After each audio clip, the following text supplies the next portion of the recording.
কতদিন পর বাড়িতে যাচ্ছি। শারীরিকভাবে অনেক অসুস্থ থাকলেও মানসিকভাবে প্রচুর শান্তি পাচ্ছি।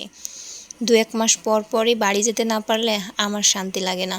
আর এইবার তো প্রায় 5 মাস পর বাড়িতে যাচ্ছি। আর কতদিন হয়েছে ব্লগের জন্য ভিডিওও করি না, হঠাৎ মনে পড়লো। তো ভাবলাম আগের থেকে যখন একটু সুস্থ, তো এখন থেকে পেজে অ্যাক্টিভ থাকার চেষ্টা করব, দেখি কতটুকু পারি। তো এই তো আমরা ঢাকা থেকে রওনা দিয়েছি। তো পদ্মা ব্রিজ পার হচ্ছি।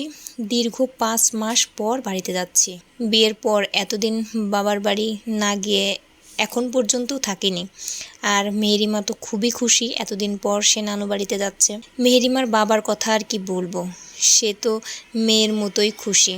সেও আমার অসুস্থতার কারণে এতদিন বাড়ি যেতে পারেনি। আর আমার অসুস্থতার কারণে আমরা গত রোজার ঈদও ঢাকাতেই করেছি, বাড়িতে যেতে পারিনি। তো এই কুরবানির ঈদ ইনশাআল্লাহ বাড়িতে গিয়ে সবার সাথেই করব।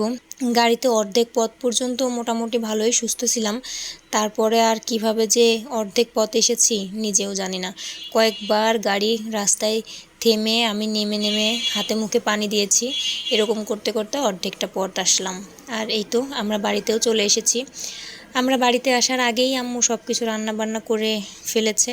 আর এই তো একটু রেস্ট নিয়ে ফ্রেশ হয়ে খেতে বসলাম। মেহেরিমার বাবা আবার কালকেই ঢাকায় ফিরবে। ও ঈদের আগে মানে ওই বৃহস্পতিবারে অফিস করে তারপর বাড়িতে আসবে। তো আমাদের বাড়ি থেকে এখন ওদের বাড়ি মানে আমার শ্বশুর বাড়ি চলে যাচ্ছে আর কি, বলমারিতে।